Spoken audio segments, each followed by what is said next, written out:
కమల పెళ్ళయ్యాక మొదటి సంక్రాంతి పండుగకి అల్లుణ్ణి కూతుర్ని పిలిచి ఉన్నంతలో పండుగ మర్యాదలు లాంఛనాలు జరిపించారు విశ్వనాథన్ దంపతులు. మాలతితో మాటలు కలపాలని శశికాంత్ ఎంత ప్రయత్నించినా మాలతి తప్పుకు తిరగటం వింతనిపించింది అతడికి. కట్న కానుకలు తీసుకున్న తన భర్త అంటే చెల్లెలికి సదభిప్రాయం లేదని కమలకు తెలుసు. కనుక మాలతి ప్రవర్తనేమీ ఆమెకు ఆశ్చర్యం అనిపించలేదు. కానీ ఏ ఇంట్లోనైనా కొత్తగా తమ ఇంటికి వచ్చిన బావగార్లకు మరదలు చేసే వింత వింత సత్కారాలు చమత్కారాలు తన మరదలి నుండి పొందకపోయినా కట్ట విరిచి పొయ్యిలో పెట్టినట్లు తుంచినట్లు మాట్లాడే మాలతి ధోరణి అంతుపట్టలేదు శశికాంత్కి. ఆ మాటే నొచ్చుకుంటున్నట్లుగా కమలతో అన్నాడు. దానికి జవాబుగా కమల, దాని తీరే అంతండి, మీరేం పట్టించుకోకండి అని సర్ది చెప్పింది. కానీ ఉండబట్టలేక బాధపడుతూ తల్లితో అంది, చూసావమ్మా, మాలతి అసలు మీ అల్లుడి గారి ఉనికే భరించలేనట్లుగా ఎలా ఉంటుందో. రాక రాక మన ఇంటికి వస్తే మనం చేసే మర్యాద ఇదా? రేపు పొద్దున ఇది మా అత్తగారింట్లో తెలిస్తే నాకెంత చిన్నతనంగా ఉంటుంది అంది కమల నొచ్చుకుంటున్నట్లుగా. నేను చూస్తూనే ఉన్నానే, దాని సంగతి మీ నాన్నగారితో చెప్తానుండు. ఫోన్లేమ్మా, వద్దులే, ఇవన్నీ చెప్పి నాన్నగారి మనసు పాడు చేయడం ఎందుకు అంది కమల వారిస్తున్నట్లుగా.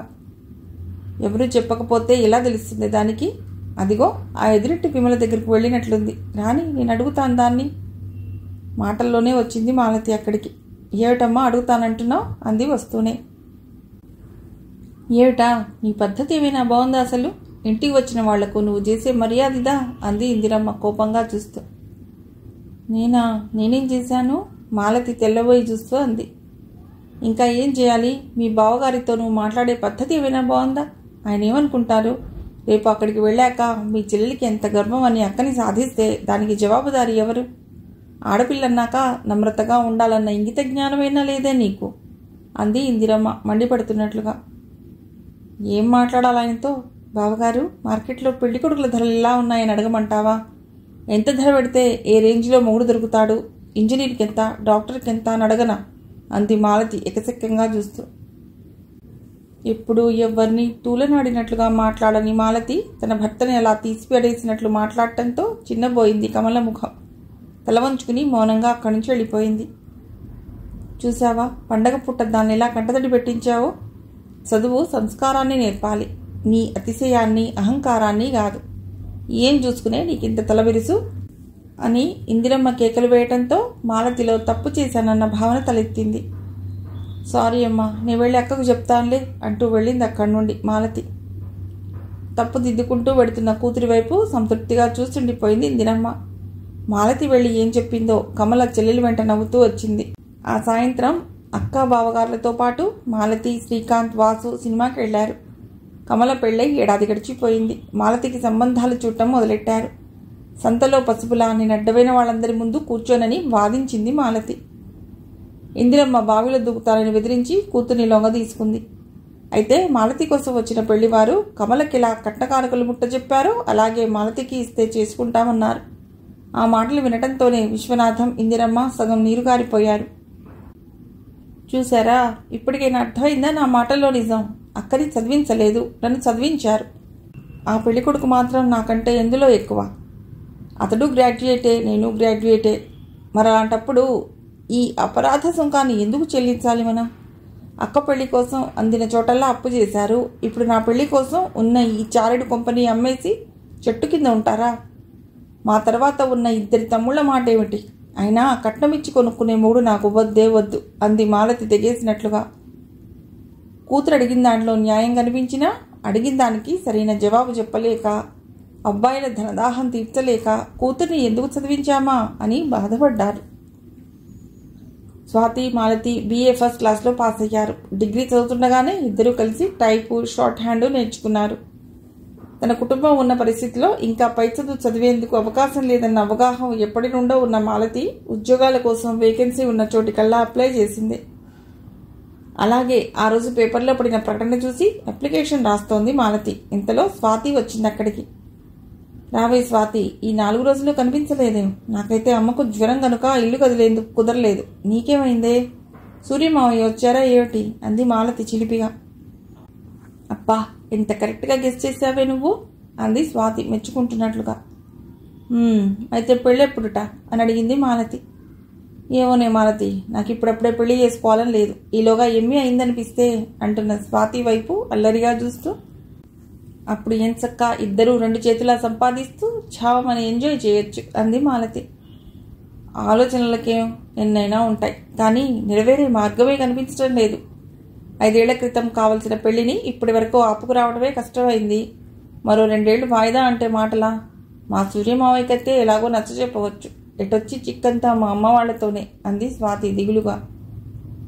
ఇంకా ఎందుకే బాబు ఈ వాయిదాలు, హాయిగా పెళ్లి చేసుకోక, అంతకు కాకపోతే పెళ్ళయ్యాక పీజీ చేద్దు కానీలే అంది మాలతి సలహా ఇస్తున్నట్లుగా. పెళ్ళయ్యాక ఇంకేం చదివే మాలతి, వివాహం విద్యనాశాయ అనే సామెత మర్చిపోయావా? పోవే, ఇవన్నీ అమ్మమ్మ కబుర్లు. మనిషికి పట్టుదల అనేది ఉంటే సాధించలేనిది ఏమీ లేదు.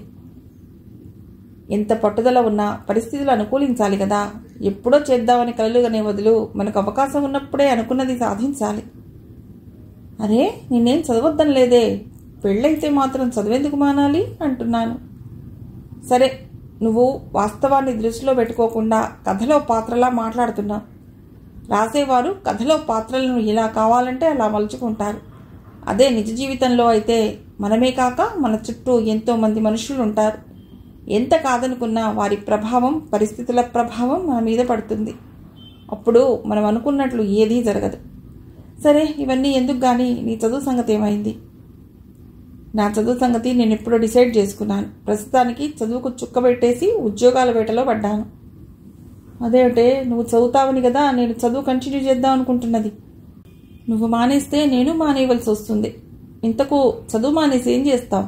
ఇంట్లో కూర్చుని గోళ్ళు గిళ్ళుకుంటావా? బాగుందే, ఇంటర్లో మన ఇంగ్లీష్ లెక్చరర్ గారు అన్నట్లుగానే నువ్వు అంటున్నావు. ఆడపిల్లల చదువు కేవలం ఊసిపోకకు, పెళ్లి కోసమేనా? మరైతే నీకు పెళ్లి కుదిరింది కదా, నువ్వెందుకే ఇంకా చదువుతానంటున్నావు? ఏ వ్యక్తికైనా విద్య అనేది విజ్ఞానం కోసమే కానీ కాలక్షేపం కోసం, అలంకారం కోసం కాదు. ఒక్క మాటకు 10 మాటలు చెప్తావు. ఇది నీకు చిన్నప్పటి నుండి ఉన్న జబ్బే కదా. సరే, నువ్వన్నట్లు విద్య విజ్ఞానం కోసమే ఒప్పుకుంటాను.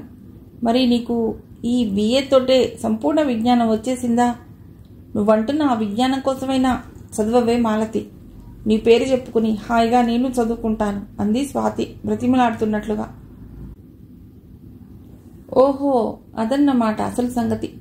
అందుకే ఇన్ని మెలికలు పెట్టి మాట్లాడుతున్నావు. సారీ డియర్, నీ మాట కాదంటున్నందుకు.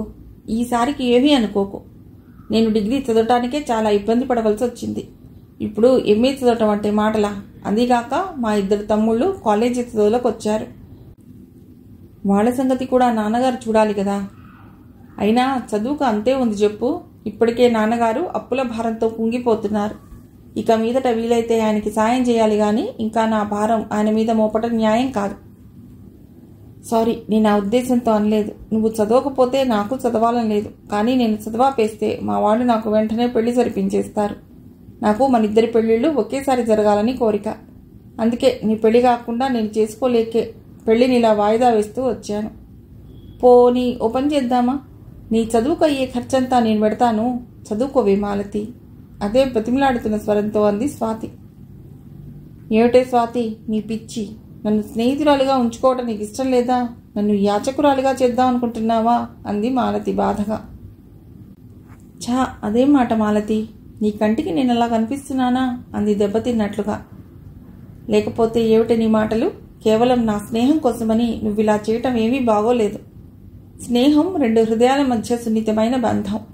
దాన్ని ఎంత అపురూపంగా కాపాడుకోగలిగితే అంత ఎక్కువ కాలం నిలుస్తుంది. అలాంటి బంధాన్ని ఓ బంధనంగా మార్చేసుకుని అందులో బందీగా ఉంటానంటున్నావు నువ్వు. దీనివల్ల నీకు ఒరిగేదేమిటి చెప్పు? ఏవో మాలతి, నువ్వు చాలా పెద్ద పెద్ద మాటలు మాట్లాడుతున్నావు. నీలా మాట్లాడటం రాదు నాకు. నాకు కావలసిందల్లా నీ స్నేహం. దానికోసం ఏమైనా చేయాలనిపిస్తుంది. ఏ మహత్తర క్షణాలు మన ఇద్దరం కలిసామో గాని మన స్నేహబంధం ఇలా ముడిపడిపోయింది. ఆ ముడిని ఈరోజు విప్పాలని ప్రయత్నించినా సాధ్యం కానంతగా తయారైంది. ఇన్నాళ్ళు మనిద్దరం నీ నా ప్రసక్తి లేకుండా నాకున్నదంతా నీది, నీకున్నదంతా నాది అన్నట్లుగా ప్రవర్తించాం. ఈరోజు మనిద్దరం వేరువేరన్నట్లు మాట్లాడుతున్నావు.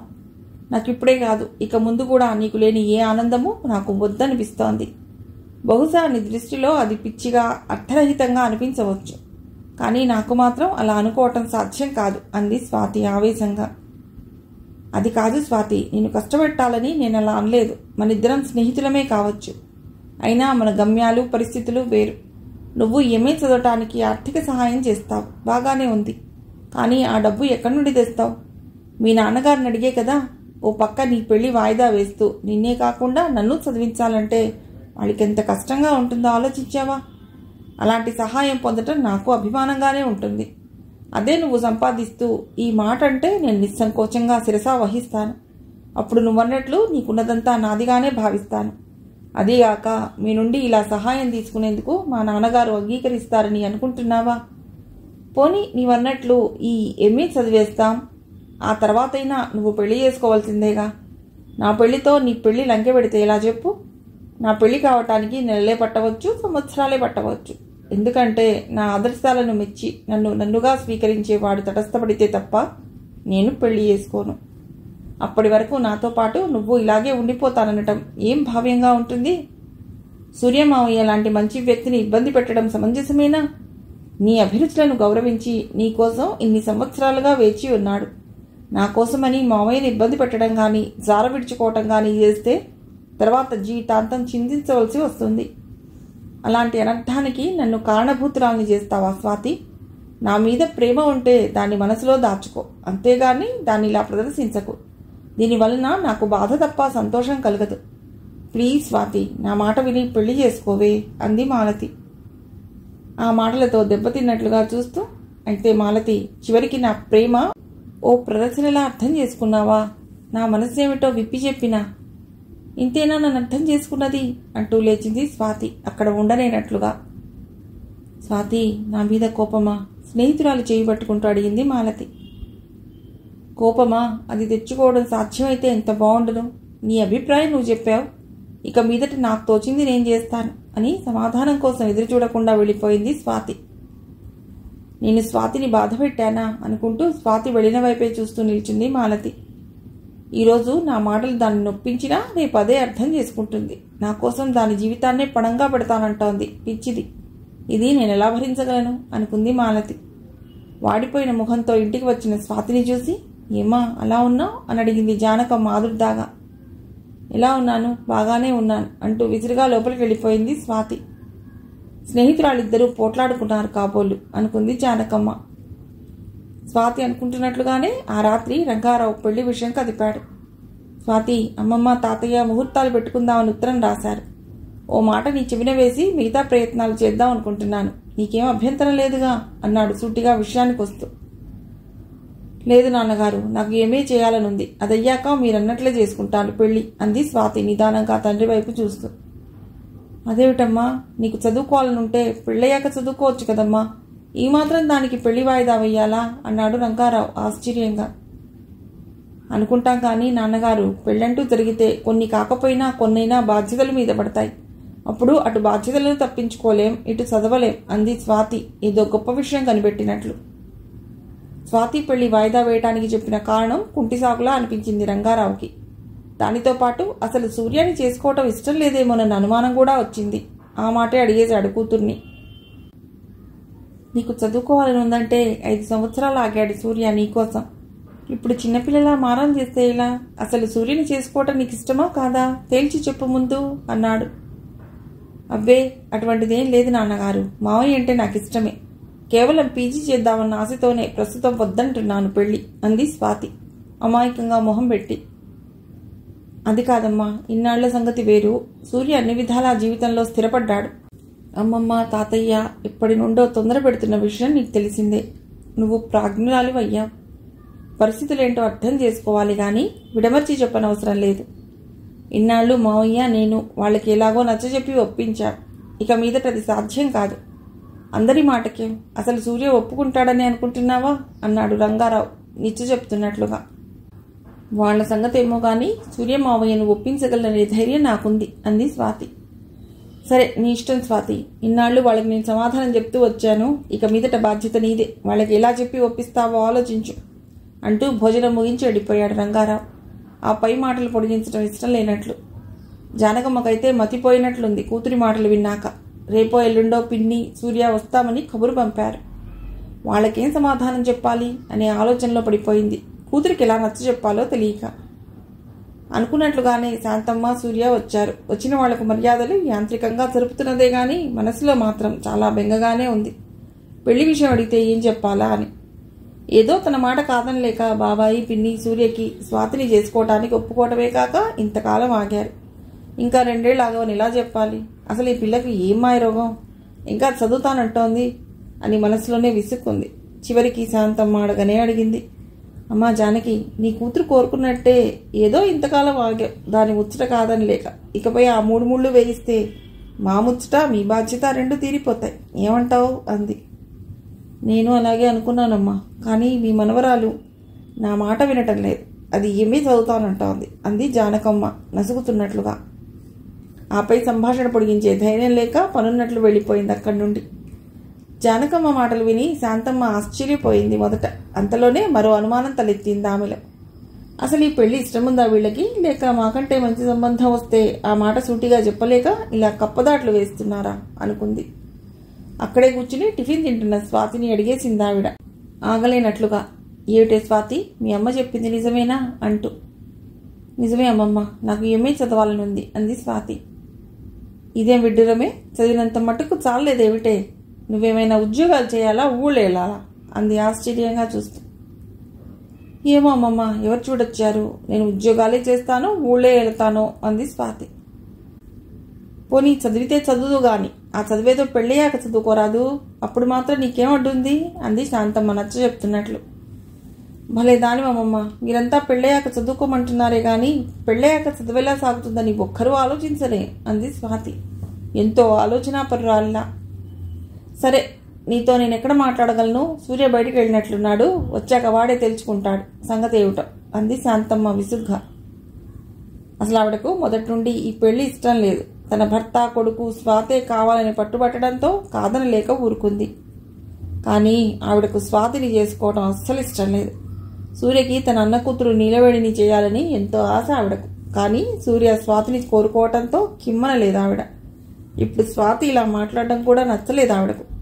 సూర్య వచ్చాక శాంతమ్మ తను వినదంతా చెప్పింది కొడుక్కి.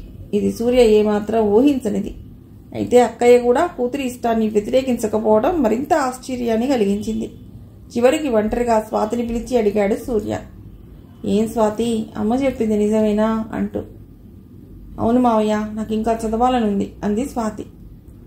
స్వాతి, అందరూ అన్నమాటే నేను అంటాననుకోకు. నువ్వు చదవాలనుకున్నంతకాలం చదువుకో, నేను కాదనను. కానీ దానికి పెళ్లికి లంకె పెట్టకు. ఇంతకాలం నీ మాట నేను విన్నాను, ఇప్పుడు నా మాట నువ్వు కాదనకూడదు అన్నాడు సూర్య నచ్చ చెప్తున్నట్లుగా. అందరూ అన్నమాటే అంటూ ముందరి కాళ్లకు బంధం వేస్తున్నావా మావయ్య? కానీ ప్రస్తుతానికి నీ మాట కాదంటున్నందుకు నన్ను మన్నించు. నా కోసం ఇంతకాలం ఆగిన వాడివి, మరో 2 ఏళ్ళు ఆగలేవా? ఈ 2 ఏళ్ళు పోతే నేను కూడా ఎంఏ పాస్ అయి నీలా లెక్చరర్ని కావాలని నా ఆశ. అసలు నాకు మొదటి నుండి టీచింగ్ ప్రొఫెషన్ అంటే ఇష్టం. లెక్చరర్గా నీ అనుభవాలు విన్నాక అది మరింత బలపడింది. మనిద్దరం ఉద్యోగస్తులమైతే లైఫ్ ఎంత బాగుంటుందో ఎప్పుడైనా ఆలోచించావా? ఒకసారి ఊహించి చూడు, నేను చెప్పిన దాంట్లో వాస్తవం కనిపిస్తుంది అంది స్వాతి ఊరిస్తున్నట్లుగా. పిచ్చి స్వాతి, లైఫ్ ఎంజాయ్ చేయడానికి సంపాదన ఒక్కటే ముఖ్యమంటావా? దానికోసం ఎంత విలువైన సమయాన్ని మనం కోల్పోతామో నీకు అర్థం కావటం లేదా? మా అమ్మా నాన్నలు మనవణ్ణి ఎత్తుకోవాలని తహతహలాడిపోతున్నారు. నువ్వేమో ఇలా అంటున్నావు. ఎలా స్వాతి నీతో అన్నాడు సూర్య నిష్ఠురంగా. చూసావా, అమ్మమ్మ తాతయ్యల ఆశలేమిటో నువ్వే చెప్తున్నావు. అందుకే పెళ్ళైతే చదివేలా సాగుతుంది, వద్దంటున్నాను నేను అంది లా పాయింట్ తీసినట్లుగా నవ్వేస్తూ. నీ ఇష్టం స్వాతి, ఎందుకనో నువ్వేదడిగినా కాదని అనాలనిపించదు. కానీ ఈసారి మన పేరెంట్స్ని దృష్టిలో ఉంచుకుని మరో ఆలోచించమని చెప్తున్నానంతే అంటూ సమాధానికు ఆశించకుండా అక్కడి నుంచి వెళ్ళిపోయాడు సూర్య. సూర్య అలా బాధగా అని వెళ్ళిపోవటంతో స్వాతి ఆలోచనలో పడిపోయింది. నేను తప్పు చేస్తున్నానా అని. కానీ మాలతితో తనకి గల గాఢమైన స్నేహబంధం వీటన్నిటినీ తేలికగా తీసుకునేలా చేస్తుంది స్వాతిని. ఒకనాడు కాలేజీలో చేరి చదువుకునే అవకాశం వచ్చినా నేను చదువు మానేస్తున్నానని తెలిసి స్వాతికి లేని చదువు నాకు కూడా వద్దు అనేసింది మాలతి చాలా తేలిగ్గా. అలాంటి మాలతిని వదిలి ఈరోజు నేను పెళ్లి చేసుకోవాలా? అది జరగని పని అనుకుంది. అందుకే ఎవరెన్ని విధాలుగా చెప్పినా స్వాతి తన నిర్ణయం మార్చుకోలేకపోయింది. ఏరా, ఏమంటోంది స్వాతి అని అడిగింది శాంతమ్మ. కళ్ళకి చేతులడ్డం పెట్టుకుని పడుకున్న కొడుకు దగ్గరికి వచ్చి, ఏముంది మామూలే, ఇంకా చదువుతానంటోంది అన్నాడు సూర్య ముక్తసరిగా. సూర్య, నేను మాట చెప్తాను, తప్పుగా అనుకోవు కదా? ఎందుకురా, వద్దు పొమ్మన్నా దీని వెంట పడతావు? ఎన్నాళ్ళు ఇలా బ్రహ్మచారిగా ఉండిపోతావు? హాయిగా మన నీళ్ళ వేడిని అంటున్న శాంతమ్మ మాటలను మధ్యలోనే కట్ చేస్తూ, అమ్మా, నీకు చాలాసార్లు చెప్పాను నీలవేణి సంగతి నా దగ్గర ఎత్తవద్దని. అమ్మా ప్లీజ్, నన్ను కాసేపు ఒంటరిగా ఉండని అన్నాడు సూర్య విసుగ్గా. బాగుందిరా వరస, ఇంత చేసినా దాన్నేమీ అనలేవు గాని నీ విసుగంతా నా మీదే చూపించేది అంది విసురుగా శాంతమ్మ. ఈసారి సూర్య ఎన్నో ఊహించుకుని వచ్చాడెక్కడికి. కానీ స్వాతి వైఖరి సూర్యాన్ని ఎంతో నిరాశకు గురి చేసింది. స్వాతి అంటే నాకు పంచ ప్రాణాలు, మరి స్వాతికి నేనంటే అభిమానం లేదా? అసలే మాత్రం నా ఫీలింగ్స్ని పట్టించుకోదేం? ఉత్తరాల్లో ప్రేమని కుమ్మరించే స్వాతి దగ్గరకు వచ్చాక ఎందుకు ఇలా ప్రవర్తిస్తుంది? ఈ 5 సంవత్సరాలుగా తన కోసం ఎంత ఓపిక పట్టాను నేను. అదే మాత్రం గుర్తించకుండా తన ధోరణి తనదే అన్నట్లు ఎన్నాళ్ళిలా? అసలు అక్కా బావగారు ఎలా ఊరుకున్నారు ఇది విని? హఠాత్తుగా సూర్యకి చాలా కాలం క్రితం చూసిన హిందీ సినిమా ఉపహార్ గుర్తొచ్చింది. అందులో జయబాద్రి ఇలాగే వయస్సు వచ్చిన పసితనం వీడనట్లుగా చాలా ఇన్నసెంట్గా ఉంటుంది. పెళ్ళైనా అదే తీరు. భర్త, సంసారం, ప్రేమ, అనురాగం లాంటి ఆలోచనలే కలగవు.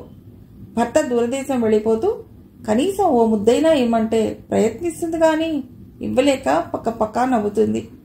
భర్త బాధపడతాడని ఏమాత్రం ఆలోచించదు. అసలు చివరికి భర్త వెళ్ళిపోయాక జయబాద్రిలో కదలిక మొదలవుతుంది. చిరుగాలిలా మొదలైన ఆ ప్రేమ చివరికి ప్రభంజనంలా ముంచెత్తుతుందామని. స్వాతి మాటలు వింటుంటే ఆ సినిమాలోని జయబాద్రే గుర్తుకొస్తుంది సూర్యకెప్పుడు. పసిపిల్లల అమాయకంగా చూసే స్వాతిని అందుకే ఏమాత్రం నొప్పించలేడు సూర్య. అయితే స్వాతి మాటలతో దెబ్బతిన్నట్లయిన సూర్య మాట్లాడకుండా మౌనంగా ఉంటే ఏమైనా మార్పు వస్తుందేమోనని ఎదురు చూశాడు ఒక రోజంతా. కానీ ఫలితం ఏమీ లేకపోవడంతో తాను ఊరికి వెడుతున్నానని స్వాతికి చెప్పకుండానే వెళ్ళిపోయాడు. దాంతో సూర్యకి బాగా కోపం వచ్చిందని గ్రహించిన రంగారావు కూతుర్ని ఒప్పించలేకపోవటం తన అసమర్థతగా భావించి బాధపడ్డాడు. ఎవరి ఇష్టాయిష్టాలతో నిమిత్తం లేనట్లుగా స్వాతి ఎంఏలో జాయిన్ అయిపోయింది.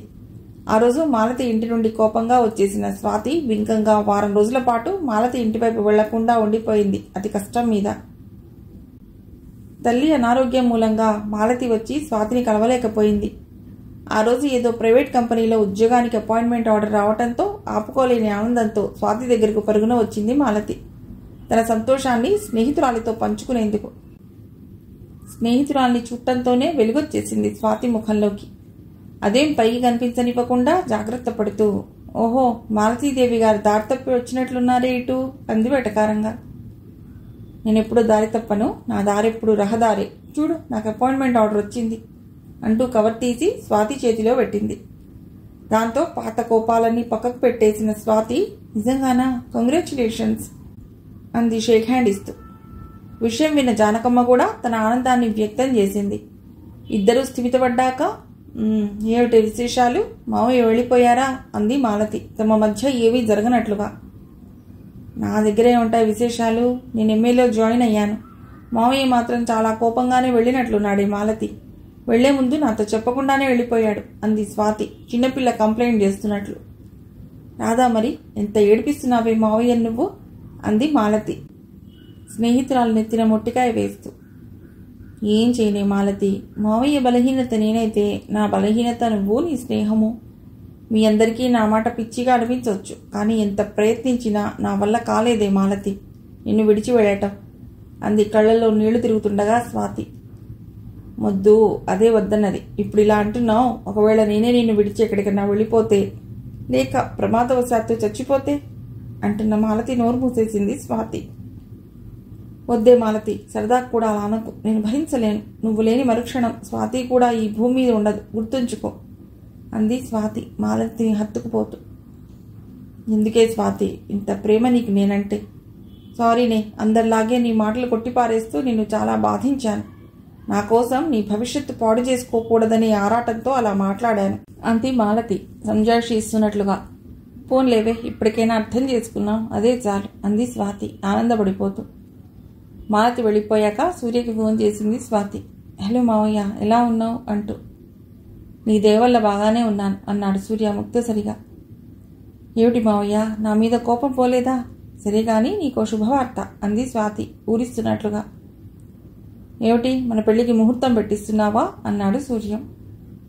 పెళ్లి తప్ప మరేం శుభవార్తలు ఉండకూడదా అంది స్వాతి చిరాగ్గా. నాకు శుభవార్త అంటే పెళ్ళేనేమో అనుకున్నాను. సరే చెప్పు, అంత గొప్ప శుభవార్త ఏమిటో? సూర్య గొంతులోని ఎగతాళిని ఏమాత్రం పట్టించుకోకుండా, మాలతికి జాబ్ వచ్చింది మావయ్య, జీతం 3000 అంది. సంతోషం, అయితే నా తరఫున నువ్వు కాంగ్రాట్స్ చెప్పు మాలతికి అన్నాడు సూర్య కాస్త మెత్తబడినట్లుగా. అప్పుడంది స్వాతి, ఎందుకు మావయ్య నాతో చెప్పకుండానే వెళ్ళిపోయావు నిష్ఠురంగా అని. ఆ సంగతి నేను ఇక్కడికి వచ్చిన వారం తర్వాత గుర్తించావా? థ్యాంక్స్, ఇప్పటికైనా గుర్తించినందుకు సూర్య ఎగతాళిగా అన్నాడు. సారీ మావయ్య, ఈసారికి క్షమించేవా? అసలు నీకోసం ఈ వారం రోజులుగా ఫోన్ ఎందుకు చేయలేదో తెలుసా? నీతో మాట్లాడటానికి ధైర్యం చాలక. ఇప్పుడు మాలతి తీర్చింది, ఉద్యోగం వంకబెట్టుకుని ఫోన్ చేశానంతే అంది స్వాతి చిన్నగా నవ్వుతూ. ఆ మాటలు చల్లని పిల్లతెమ్మెరలా తాకాయి సూర్యకి. దాంతో ఐస్ అయిపోయాడు.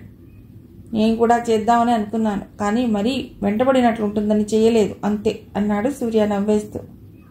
ఇద్దరి మనసులు తేటపడినట్లున్నాయి. ఫోన్లే, కోపం పోయిందంతే చాలు నాకు.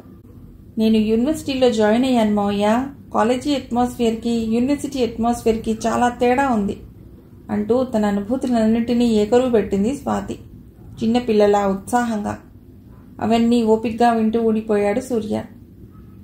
మాలతి స్టెనోగా ఉద్యోగంలో జాయిన్ అయింది. స్వాతి యూనివర్సిటీకి వెళ్ళొస్తోంది.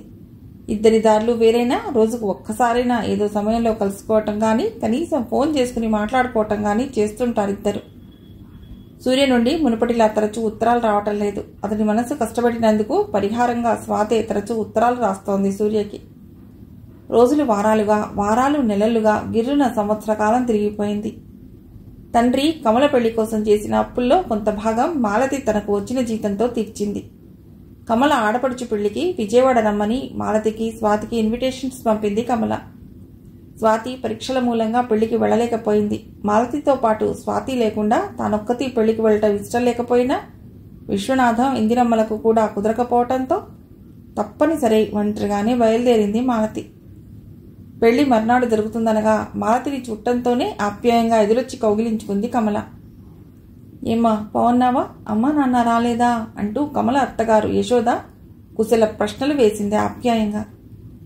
పెళ్లిళ్ల సీజన్ కావటంతో కళ్యాణ మంటపాలెక్కడా దొరకలేదు. ఇంట్లోనే చేయవలసి వచ్చింది పెళ్లి.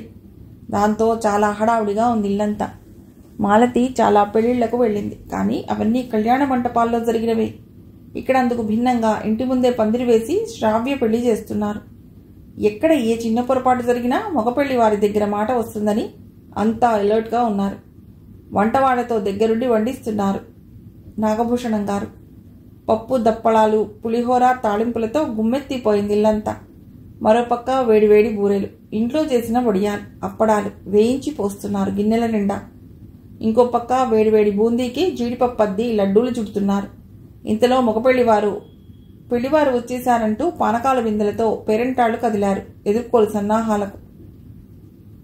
మాలతి కూడా వాళ్లతో పాటు వెళ్లి శ్రావ్యకు కాబోయే భర్తను చూసొచ్చింది.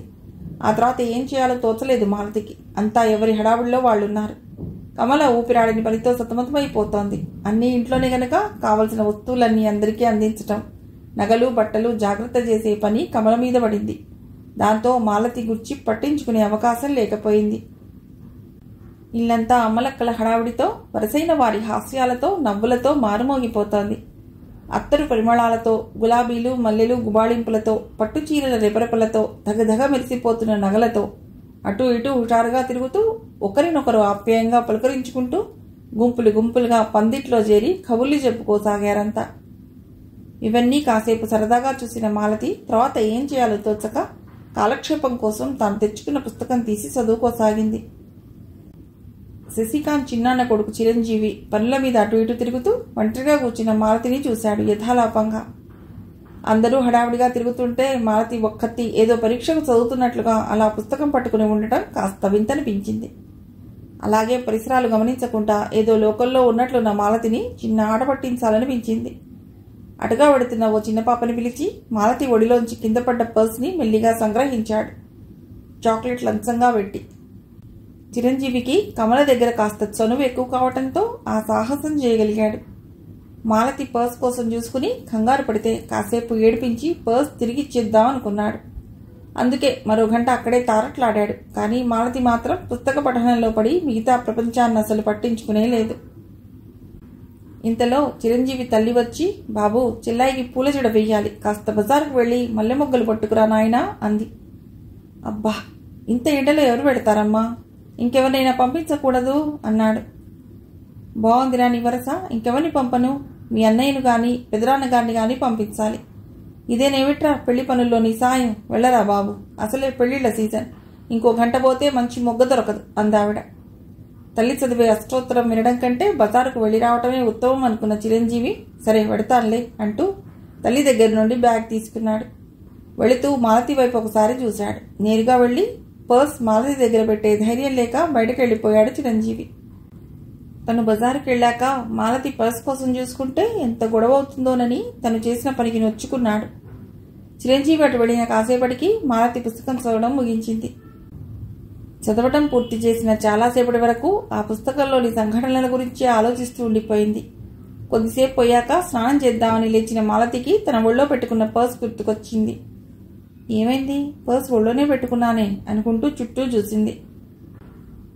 సూట్ కేసులో పెట్టి మర్చిపోయానేమోనని సూట్ కేసు అంతా వెతికి, అక్క నా పర్స్ చూసావా అని అడిగింది. లేదే, నేను అసలు ఇక్కడ నుండి కదలనే లేదు ఈ పూట అంది కమల. మరైతే ఏమైనట్లు అంది మాలతి ఆలోచనగా. కంగారు పడకుండా ఎక్కడ పెట్టావో చూసుకో అంది కమల. లేదక్క, నాకు బాగా గుర్తు, మధ్యాహ్నం భోజనం అయ్యాక పుస్తకం చదువుతూ ఇక్కడే కూర్చున్నాను, పర్స్ నా ఒళ్ళో పెట్టుకుని అంది మాలతి కంగారుగా. పోనీ నీ దగ్గరికి ఎవరైనా వచ్చి కూర్చున్నారా, బాగా గుర్తు చేసుకో అంది కమల. అబ్బే, ఎవరూ రాలేదు, ఒక చిన్న పాప వచ్చింది, నీ గాజులు చాలా బాగున్నాయక్క అంటూ గాజులు సవరిస్తూ కూర్చుంది. నా గాజులు సవరిస్తూ మరి ఎప్పుడు వెళ్ళిపోయిందో పుస్తకం ధ్యాసలో పడి గమనించలేదు. అయినా అంత చిన్నపిల్లకు పర్స్తో ఏం పని అంది మాలతి ఆశ్చర్యంగా. బాగుందే, ఒంటి మీద తెలివి లేకుండా కూర్చున్నదే కాక పర్స్తో చిన్నపిల్లకేం పని అంటున్నావు, ఎవరైనా తీయించి ఉండవచ్చు, లేక నీ గాజుల్లాగానే పర్స్ కూడా నచ్చి ఆడుకునేందుకు పట్టుకెళ్ళి ఎక్కడో పడేసి ఉండవచ్చు, ఇంతకీ ఎంతుందేమిటి అందులో అంది కమల. మీ ఆడపడుచుకు చదివించమని నాన్నగారిచ్చిన 1000 రూపాయలు, నా ఖర్చులకని ఉంచిన 500, మొత్తం 1500 ఉండాలందులో అంది మాలతి నీరసంగా. అసలంత డబ్బు పర్సులో పెట్టమని ఎవరు చెప్పారే? సరే, అయ్యిందేదో అయ్యింది, ఇంకేం గొడవ చేయకు, మా అత్తగారు వింటే బాధపడతారు, నేను బావగారితో మెల్లిగా చెప్తానులే, ఎలాగో సర్దుబాటు చేస్తారంతా, నువ్వు పర్స్ పోయిందని ఎవరితోనూ అనకు, అదో అప్రతిష్ట అంది కమల. అటుగా వచ్చిన చుట్టాలామె కమల మాటలు విన్నది. ఎవరి పర్స్ పోయింది కమల అంటూ అడగనే అడిగింది. ఇష్టం లేకపోయినా పర్స్ సంగతి చెప్పక తప్పలేదు కమలకు. ఆ వార్త క్షణంలో పందిరంతా పాకిపోయింది. ఎవరికి వారే తమని అవతలి వారు ఎక్కడ అనుమానిస్తారో అని భుజాలు తడుపుకుంటూ కమల దగ్గరికి వచ్చి ఎలా పోయింది తెలుసుకుని తమ సానుభూతి వ్యక్తం చేస్తున్నారు. అసలే పని ఒత్తిడిలో ఉన్న కమలకు ఇది మరింత చీకాకు కలిగించింది. ఎలాగో వాళ్ల నుండి తప్పించుకుని మాలతిని ఇక్కడ వదిలేసి వెళ్ళిపోయింది. ఆ వచ్చే వాళ్ళెవరో ఏమిటో తెలియకపోయినా తప్పనిసరిగా మాలతి జవాబు చెప్పక తప్పటం లేదు. పర్స్ పోయి విచారంగా ఉన్న మాలతికి అంతకు మించిన బాధను కలిగించింది అమ్మలక్కల పరామర్శలు. అదిగాక ఆ పర్స్ మాలతి పుట్టినరోజు కానుకగా స్వాతి ఇచ్చింది. అందులో డబ్బుతో పాటు అదే రోజు స్వాతితో తీయించుకున్న ఫోటో కూడా ఉంది. పందిట్లో ఈ గొడవంతా జరుగుతుండగానే చిరంజీవి బజార్ నుండి వచ్చాడు. కానీ అంత గోలలో ఆ పర్స్ తన దగ్గరే ఉందంటూ ఇవ్వలేకపోయాడు. ఇలాంటప్పుడు పర్స్ ఇస్తే ఇది నీ దగ్గరికి ఎలా వచ్చింది అని అందరూ యక్ష ప్రశ్నలతో తనపై దాడి చేస్తారని భయపడ్డాడు. తను చేసిన చిలిపి పని మూలంగా ఆ అమ్మాయి ఎలాంటి ఇబ్బందికి గురైంది అని వాపోయాడు. ముక్కు మొహం తెలియని పరాయి అమ్మాయిల పట్ల అంత చొరవ తీసుకున్నందుకు తనని తానే తిట్టుకున్నాడు. రాత్రి భోజనాల వేళ పందిరంతా కోలాహలంగా ఉంది. ఆ హడావుడికి కాస్త ఎడంగా నించుంది మాలతి. ఎవరో వచ్చి మాలతిని భోజనానికి రమ్మని పిలిచారు. కానీ మాలతి తనకి ఆకలి లేదంటూ వచ్చిన వాళ్లను పంపేసింది. ఆ వచ్చిన ఆవిడకు మాలతి పర్స్ పోయిన సంగతి తెలుసు. అందుకే భోజనం మానేస్తోందని గ్రహించి పెళ్లి కూతురికి పూలజడ వేస్తున్న కమల దగ్గరికి వెళ్ళి చెప్పింది ఆ సంగతి. కమల ఆ పని మరొకరికి అప్పగించి మాలతిని వెతుక్కుంటూ వచ్చింది. మాలతి, భోంచేద్దాం రావే అంటూ. నాకు ఆకలిగా లేదక్క, నువ్వు తినే అంది మాలతి. ఆకలి లేకపోవటానికి ఏం తిన్నావని? లే, నాకు అవతల చాలా పని ఉంది అంది కమల తొందర పెడుతున్నట్లుగా. అబ్బా, పనుంటే నువ్వు వెళ్ళి తిను, నాకు ఆకలిగా లేదంటుంటే వినవే అంది మాలతి విసుగ్గా. నీకు ఆకలి ఎందుకు లేదో నాకు తెలుసులే, నీ పర్స్ పోయిందనేగా ఈ బెంక అంతా. మరేం పర్వాలేదులే, మీ బావగారితో జరిగిందంతా చెప్పాను, ఆయనంతా చూసుకుంటానన్నారు. నువ్వు ఇంకేం దిగులు పెట్టుకోకుండా భోజనానికి రా అంటూ చేపట్టి లాగింది కమల. అబ్బా, ఇప్పుడు డబ్బు గురించి ఎవరేడ్చారే తల్లి, నిజంగానే నాకు ఆకలి లేదు అంటూ గబగబా డాబా మెట్లెక్కి మీదకి వెళ్ళిపోయింది. చేసేదేం లేక వెనుదిరిగింది కమల.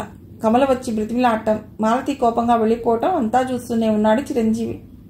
మాలతి ఒంటరిగా ఉన్న సమయం చూసి జరిగిందంతా చెప్పి పర్స్ తిరిగి ఇచ్చేయాలని చాలాసేపటి నుండి ప్రయత్నం చేస్తున్నాడు. కానీ సాధ్యం కాలేదు. ఇప్పుడు మాలతి డాబా మీదకు వెళ్ళటంతో మెల్లగా తాను వెళ్ళాడు. అక్కడ పిల్లలంతా చేరి గోలగా ఆడుకుంటున్నారు. పిట్టగోడ నానుకుని తోరణాలు కట్టినట్లుగా ఉన్న స్ట్రీట్ లైట్ల వంక చూస్తూ ఆలోచనలో మునిగిపోయింది మాలతి. ప్రధ్యానంగా ఉన్న మాలతి తన పక్కన చిరంజీవి వచ్చి నిల్చున్న సంగతి గమనించలేదు. కాసేపు ఆమె తల తిప్పి చూస్తుందేమోనని చూశాడు చిరంజీవి. కానీ అసలు మాలతి అదేం పట్టించుకోలేదు. అది చూసి చిన్నగా నవ్వుతూ, మీరేదైనా ధ్యాసలో పడితే ఇక ఆ పరిసరాలనే గమనించరనుకుంటా అన్నాడు చిరంజీవి. హఠాత్తుగా పక్క నుండి మాటలు వినిపించడంతో ఉలిక్కిపడి చూసింది మాలతి.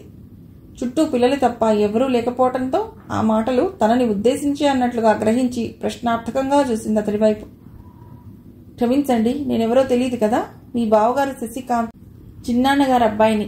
నా పేరు చిరంజీవి. నేను గుంటూరు హిందూ కాలేజ్లో హిందీ లెక్చరర్గా పనిచేస్తున్నాను అన్నాడు తనని తాను పరిచయం చేసుకుంటూ. ఇప్పుడు మీతోనూ మీ వివరాలతోనూ నాకేమిటి సంబంధం అన్నట్లు విసుగ్గా చూసింది మాలతి. మీరెలా కోపంగా చూడకండి. మీరెలా విజయవాడ నగర సౌందర్యం వీక్షిస్తుండగా నేను ఇక్కడికి వచ్చాను. నేను వచ్చి మీ పక్కన నించుని 10 నిమిషాలైంది, అయినా మీరు గమనించలేదు. బహుశా మీరిలా పరిధ్యానంగా ఉన్నప్పుడు ఎవరో వచ్చి మీ పర్స్ కొట్టేసి ఉంటారు అన్నాడు చిరంజీవి.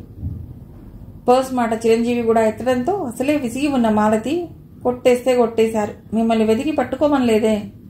దయచేసి ఈ ప్రసంగం ఇంతటితో కట్టిపెట్టి మీరు వెడితే నాకెంతో ఉపకారం చేసినట్లు భావించి సంతోషిస్తాను అంది విసుగ్గా. వెళ్ళిపోతా గాని కోప్పడకండి, మీ పర్స్ నాకు దొరికింది, అది చెప్దామనే వచ్చాను. వద్దంటే వెళ్ళిపోతాను అన్నాడు చిరంజీవి పెదాల మధ్య నవ్వు బిగబట్టి. తను నవ్వితే మాలతికి మరింత కోపం వస్తుందని. నిజంగా అని ఆగిపోయి అంతలోని అనుమానం వచ్చి, అవును, నా పర్స్ మీకెలా దొరికింది? నేనెక్కడా పారేసిపోలేదే, దాన్నెవరో కొట్టేశారు, అది మీకెలా దొరికింది అంది ప్రాసిక్యూషన్ లాయర్లా మాలతి. మీరు కోపగించుకోనంటే నిజం చెప్తాను, లేకపోతే అబద్ధం చెప్తాను అన్నాడు చిరంజీవి తోటరాముడి ఫోజులో. పోయిందనుకున్న పర్స్ దొరికిందని వినడంతో సగం చికాకు మర్చిపోయింది మాలతి. కానీ అతడితో అట్టే మాటలు పొడిగించడం ఇష్టం లేక, అదేదో త్వరగా చెప్పి నా పర్స్ నాకు ఇవ్వండి, నాకు అసలే చాలా ఆకలిగా ఉంది అంది మాలతి. బాగుందండి, ఇప్పటిదాకా ఆకలి లేదంటూ పిలవటానికి వచ్చిన వాళ్ళందరినీ తిప్పి పంపారు, ఇప్పుడు పర్స్ దొరికిందనగానే ఆకలేస్తోందా అన్నాడు చిరంజీవి పరిహాసంగా. అయితే ఇది అక్క పనన్నమాట. పర్స్ దొరికిందని నన్ను మాటల్లో పెట్టి భోజనానికి లాక్కురమ్మని మిమ్మల్ని పంపిందా అంది మాలతి ఉక్రోషంగా చూస్తూ. అబ్బబ్బే, కోపగించుకోకండి, ఇందులో ఆమె ప్రమేయం ఏమీ లేదు. సరే, ఇప్పటికే మిమ్మల్ని చాలా ఇబ్బంది పెట్టాను, దయచేసి నన్ను క్షమించండి. నిజంగానే మీ పర్స్ నా దగ్గరుంది అంటూ జేబులోంచి పర్స్ తీసిస్తూ జరిగిందంతా చెప్పి, అనవసరంగా మిమ్మల్ని అల్లరిపాలు చేశాను, ఇంత జరుగుతుందని తెలిస్తే ఇలా చేసేవాణ్ణి కాదు అంటూ మరోమారు క్షమాపణ చెప్పాడు చిరంజీవి. అంత అల్లరి పని చేసినా అతడు పర్స్ తిరిగి తనకిచ్చేందుకు పడిన తాపత్రయాన్ని, అతడి కంఠంలో ధ్వనిస్తున్న నిజాయితీని శంకించలేకపోయింది మాలతి. పోన్లేండి, జరిగిందేదో జరిగింది, పర్స్ నాకు తిరిగి చేర్చినందుకు థ్యాంక్స్ అంది మాలతి మనస్ఫూర్తిగా. థ్యాంక్స్ నేనే చెప్పాలి మీకు, ఎందుకంటే ఇంత గొడవకు మనస్తాపానికి గురి చేసినా మీరు నన్నేమీ అననందుకు అన్నాడు చిరంజీవి. ఆ మాటలు విని నవ్వేస్తూ, మీరు భలే ఫన్నీగా మాట్లాడతారే అంది మాలతి.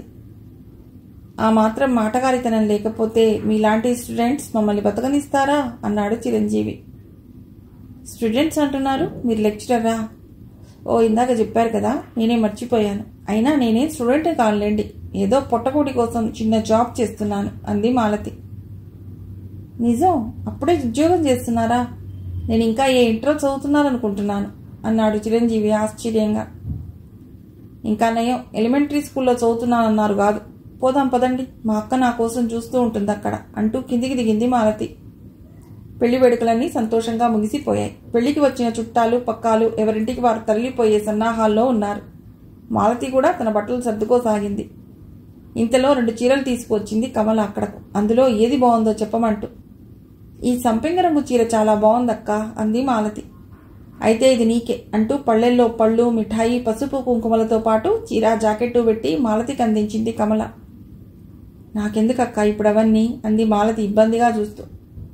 తీసుకోమ్మా, రాక రాక మా ఇంటికి వచ్చావు, ఏదో మా ముచ్చట కాదనకమ్మా అంది కమల అత్తగారు ఎంతో ప్రేమగా. ఆ చీర అందుకుని యశోదమ్మకి కమలకి నమస్కరించింది మాలతి. అబ్బాయి ఏదో పని మీద వెళ్ళినట్లున్నాడు, మాలతిని స్టేషన్లో ఎవరు దిగబెడతారు అంది యశోదమ్మ చుట్టూ చూస్తూ. ఎవరో అవసరం లేదండి, నేను వెళ్ళగలను అంది మాలతి నవ్వుతూ. నువ్వు వెళ్ళలేవని కాదు, ఏదో మీ ఇంటి వరకు వచ్చి దిగబెట్టకపోయినా కనీసం బండైనా ఎక్కించి వస్తే కాస్త తృప్తిగా ఉంటుంది యశోదమ్మ అపేక్షగా మాలతి వంక చూస్తూ అంది. మాలతితో స్టేషన్కు వెళ్లే పని చిరంజీవికి అప్పగించారు. అది విని సంతోషంగా అంగీకరించాడు చిరంజీవి. ఏమండి మాలతీదేవి గారు, ఎలా ఉంది మీకు ఈ ట్రిప్? సరదాగా అనిపించిందా, బోర్ కొట్టిందా అని అడిగాడు చిరంజీవి. చూడండి చిరంజీవి గారు, నా పేరు వట్టి మాలతి మాత్రమే. మీరిలా దేవి గారు అంటూ తోకలేని తగిలించనక్కర్లేదు. ఇక ట్రిప్ అంటారా, సరదాగానే గడిచింది. మీ ఊరు వెళ్తే మమ్మల్ని అందరినీ మర్చిపోతారనుకుంటాను. ఎలా మర్చిపోతాననుకున్నారు? ఈ పర్స్ నా చేతిలో ఉన్నంతకాలం మీరు నాకు గుర్తుంటారు. ఎందుకంటే ఇది నా ప్రాణ స్నేహితురాలు స్వాతి ప్రెజెంటేషన్ కనుక. ఇది ఎప్పుడూ భద్రంగా నా దగ్గరే ఉంటుంది కనుక మిమ్మల్ని మర్చిపోయే ప్రశ్నే లేదు. అయితే మీరు జీవితాంతం నన్ను మీ పర్స్ దొంగగానే గుర్తుంచుకుంటారన్నమాట అన్నాడు చిరంజీవి జాలిగా చూస్తూ. చా, అలా ఎందుకు అనుకోవాలి? ఆ రోజైతే కొద్దిగా కోపం వచ్చిన మాట వాస్తవమే, కానీ అది నేను జోక్గా తీసుకున్నానే తప్ప సీరియస్గా పట్టించుకోలేదు. పోనీలేండి, బతికించారు. అయినా మీది చాలా మంచి మనసండి. మిమ్మల్ని ఎవరు చేసుకుంటారో కానీ ఆయన చాలా అదృష్టవంతుడండి. ఆహా, అలా కోపంగా చూడకండి నా వైపు. మీకు ముక్కు మీద కోపం అని నాకు తెలుసు. నా మాట పూర్తి చేయనివ్వండి. ఏమంటున్నాను? మిమ్మల్ని చేసుకునేవాడు అదృష్టవంతుడని కదా. ఆయన ఎంత ఘోర అపరాధం చేసినా మీరు ఇట్టే క్షమించేస్తారు. ఆహా, అలాగా. అయ్యా చిరంజీవి గారు, ఇంతకు మీరు చేస్తున్న ఉద్యోగం లెక్చరరా లేక భట్రాజు ఉద్యోగమా?